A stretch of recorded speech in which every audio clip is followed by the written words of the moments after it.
Hi all, എഡ്യൂ ഗാഡ്നറ്റിന്റെ daily current affairs സെക്ഷനിലേക്ക് എല്ലാവർക്കും സ്വാഗതം. ഇന്ന് സെപ്റ്റംബർ 6 കറണ്ട് അഫെയർസ് ആണ് നമ്മൾ നോക്കാൻ പോകുന്നത്. ഫസ്റ്റ് ന്യൂസ് എന്ന് പറയുന്നത് പാരാലിമ്പിക്സ് റിലേറ്റ് ചെയ്തിട്ടുള്ള ന്യൂസ് ആണ്. നമുക്ക് വീണ്ടും കുറച്ച് മെഡൽസ് കിട്ടിയിട്ടുണ്ടെന്നുള്ളതാണ്. ഒരു ബ്രോൺസ്, ഒരു ഗോൾഡ് ആൻഡ് സിൽവർ, ഇത്രയുമാണ് ഇന്നലെ നമുക്ക് കിട്ടിയിട്ടുള്ള മെഡൽസ് എന്ന് പറയുന്നത്. അപ്പോൾ ഫസ്റ്റ് ബ്രോൺസിന്റെ കാര്യം, ബ്രോൺസ് മെഡൽ കിട്ടിയിരിക്കുന്നത് ജൂഡോ എന്ന് പറഞ്ഞ ഐറ്റത്തിനാണ്. അതിനൊരു വലിയ പ്രത്യേകത ഉണ്ടെന്ന് പറഞ്ഞാൽ ആദ്യമായിട്ടാണ് ഇന്ത്യക്ക് പാരാലിമ്പിക്സിൽ ജൂഡോയ്ക്ക് ഒരു മെഡൽ കിട്ടുന്നത്. അത് നേടിയത് കപിൽ പർമറിനാണ്. അദ്ദേഹം ബ്ലൈൻഡ് ആണ്.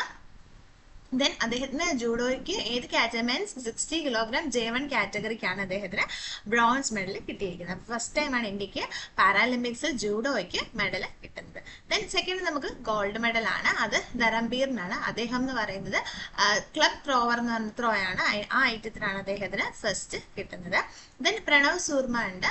പ്രണവ് സൂർമയ്ക്ക് കിട്ടുന്നത് ക്ലബ് ത്രോയ്ക്ക് തന്നെ സിൽവർ ആണ് കിട്ടുന്നത്. രണ്ടുപേരും മെൻസ് F51 ഈവന്റിലാണ് പങ്കെടുത്തിരിക്കുന്നത്. ഓക്കെ, അതാണ് പാരാലിമ്പിക്സ് റിലേറ്റഡ് ആയിട്ടുള്ള ന്യൂസ്. 3 കപിൽ പർമറിന് ബ്രോൺസ്, ധർമ്മീറിന് ഗോൾഡ് ആൻഡ് പ്രണവ് സൂർമയ്ക്ക് സിൽവർ. ഇതോടെ ഇന്ത്യയുടെ ടോട്ടൽ മെഡൽ എന്ന് പറയുന്നത് 25 ആയിട്ടുണ്ട്, വിത്ത് 5 ഗോൾഡ് ആണ്. ഓക്കെ, നെക്സ്റ്റ് ന്യൂസ് എന്ന് പറയുന്നത് ഒരു അപ്പോയിന്റ്മെന്റ് ആണ്. ഫ്രാൻസിൽ പുതിയ പ്രൈം മിനിസ്റ്ററിനെ അപ്പോയിന്റ് ചെയ്തു എന്നുള്ള ന്യൂസ് ആണ്. ഫ്രാൻസ് പ്രൈം മിനിസ്റ്ററിന്റെ പേര് മൈക്കൽ ബാർണിയർ എന്നാണ്. അദ്ദേഹത്തിന് അവിടുത്തെ പ്രൈം മിനിസ്റ്റർ ആയിട്ട് അപ്പോയിന്റ് ചെയ്തു എന്നുള്ള ന്യൂസ് ആണ് നമുക്കവിടെ വരാനുള്ളത്. അവിടുത്തെ പ്രസിഡന്റിന്റെ പേര് ഇമാനുവൽ മാക്രോൺ ആണ്. മൈക്കൽ ബാർണിയറിന്റെ ഒരു പ്രത്യേകത എന്താന്ന് പറഞ്ഞാൽ, ഫ്രാൻസിന്റെ ഹിസ്റ്ററിയിൽ തന്നെ ഏറ്റവും ഓൾഡസ്റ്റ് ആയിട്ടുള്ള പ്രൈം മിനിസ്റ്റർ ആണ്. അദ്ദേഹത്തിന് 73 ഇയേഴ്സ് ഓൾഡ് ആണ്. അത്രയും ഓൾഡസ്റ്റ് ആയിട്ടുള്ള പ്രൈം മിനിസ്റ്റർ ആണ് നമ്മുടെ മൈക്കൽ ബാർണിയർ എന്ന് പറഞ്ഞ അദ്ദേഹമാണ് ഫ്രാൻസിന്റെ പ്രൈം മിനിസ്റ്റർ. പ്രസിഡന്റിന്റെ പേര് മറക്കരുത്, ഇമാനുവൽ മാക്രോൺ.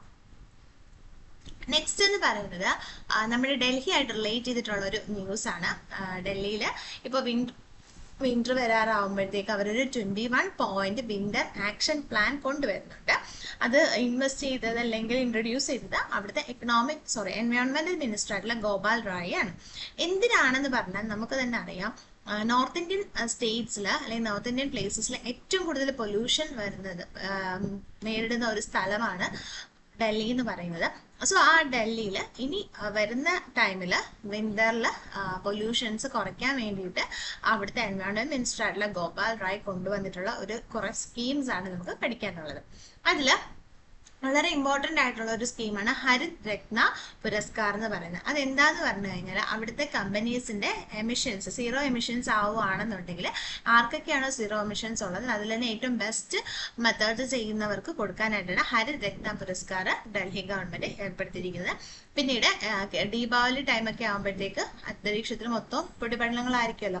സോ അതിന് വേണ്ടി ആ ടൈമിൽ ഒരു ആർട്ടിഫിഷ്യൽ റെയിൻ വേണം എന്ന് പറഞ്ഞവർ അത് ചെയ്തിട്ടുണ്ട്. ദെൻ ഡ്രോൺ പ്രൊവിഷൻസ് ഉണ്ട്. അതായത് ഈ ഹോട്ട് ഏരിയാസ് ഉണ്ടല്ലോ, ഹോട്ട് സ്പോട്ട്സ് ഉണ്ടല്ലോ, ഇങ്ങനെ ഏറ്റവും കൂടുതൽ പൊല്യൂഷൻ ഉള്ള ഡൽഹിയിൽ തന്നെ, ആ സ്ഥലങ്ങളെല്ലാം കണ്ടിന്യൂസ് ആയിട്ട് ഡ്രോൺ വഴി അവിടുത്തെ പൊല്യൂഷൻസും കാര്യങ്ങളും എല്ലാം മോണിറ്റർ ചെയ്തുകൊണ്ടിരിക്കാനായിട്ടുണ്ട്. പിന്നെ അല്ലാതെ തന്നെ സ്പെഷ്യൽ ടാസ്ക് ഫോഴ്സിനെ, അതായത് ആക്ഷൻ പ്ലാനിനെ ഒക്കെ നമ്മൾ എന്ത് ചെയ്തിട്ടുണ്ടായിരുന്നു, അവിടെ ഇത് ചെയ്തിട്ടുണ്ട്.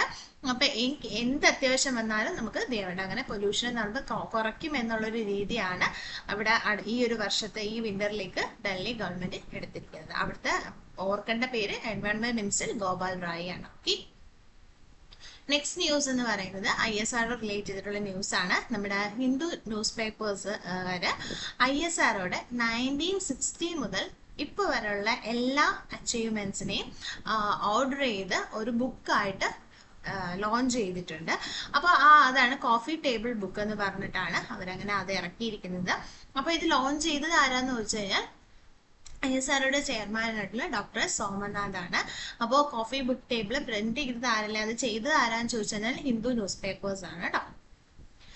നെക്സ്റ്റ് എന്ന് പറയുന്നത് ഒരു ടൈഫോണിനെ പറ്റിയാണ്. ചൈന സീയിലേക്ക് ഇപ്പോൾ ഇപ്പൊ സ്റ്റിൽ ഗോയിങ് ആയിട്ടുള്ള ഒരു ടൈഫോൺ ആണ്. അതിന്റെ പേര് യാഗി എന്നാണ്. അതിന്റെ കാരണം അവിടുത്തെ സ്കൂളുകളും ഫ്ലൈറ്റും എല്ലാം ക്യാൻസൽ, സ്കൂൾസ് എല്ലാം അവധി കൊടുത്തു എന്നുള്ളൊരു ന്യൂസ് ആണ് നമുക്ക് പഠിക്കാനുള്ളത്. അപ്പൊ ടൈഫോണിന്റെ പേര് യാഗി. ഏത് സ്ഥലമാണ്? ചൈനയിൽ തന്നെ ഏത് സ്ഥലമാണ്?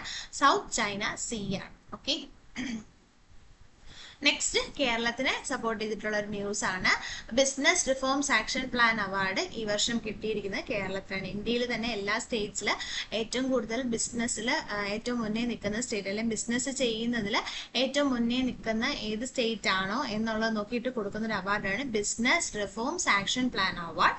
സോ ആ അവാർഡിന് ഇത്തവണ കരസ്ഥമായിരിക്കുന്നത് കേരളയാണ്. കേരളയെ ഫോളോ ചെയ്ത് സെക്കൻഡ് വന്നിരിക്കുന്നത് ആന്ധ്രാപ്രദേശ് ആണ്. ഓക്കെ, അപ്പോൾ ഈ ഒരു അവാർഡ് പ്രഖ്യാപിക്കുന്നത് ministry of commerce and industry, അതിന്റെ ഇപ്പോഴത്തെ മിനിസ്റ്റർ എന്ന പീയൂഷ് ഗോയലാണ്. കേരളത്തിന് വേണ്ടി കേരളത്തിന്റെ ഇൻഡസ്ട്രി മിനിസ്റ്റർ ആയിട്ടുള്ള പി രാജീവ് അത് കൈപ്പറ്റിയിട്ടുണ്ടോ ആ ഒരു അവാർഡ്. ഓക്കെ, നെക്സ്റ്റ് എന്ന് പറയുന്നത് നമുക്കൊരു സ്പോർട്സ് ന്യൂസ് ആണ് വരുന്നത്. സ്പോർട്സ് ന്യൂസ് എന്ന് പറയുമ്പോഴത്തേക്ക് നമുക്കറിയാം ജർമ്മനിയിലെ ഹർണോറിൽ ഇപ്പൊ എന്ത് നടക്കുന്നുണ്ട്, വേൾഡ് ഡെഫ് ചാമ്പ്യൻഷിപ്പ് നടക്കുന്നു. ഇപ്പൊ കഴിഞ്ഞ ദിവസങ്ങളിലൊക്കെ കറണ്ട് അഫയേഴ്സിലെല്ലാം നമ്മൾ ഓരോ ആളുകൾക്ക് ഓരോ അവാർഡ് കിട്ടിയ പഠിച്ചിട്ടുണ്ട്, ഒരു മെഡൽസ് കിട്ടിയ പഠിച്ചിട്ടുണ്ട്. അപ്പൊ ഈ തവണ 500 മീറ്റർ റൈഫിൾസിൽ ഗോൾഡ് നേടിയിട്ടുണ്ട്. മഹിത് സന്ധു ആണ് അത് നേടിയിരിക്കുന്നത്. ഓക്കെ, 500 മീറ്റർ റൈഫിൾ ഗോൾഡ് നേടിയിരിക്കുന്നത് മഹിത് സന്ധു ആണ്.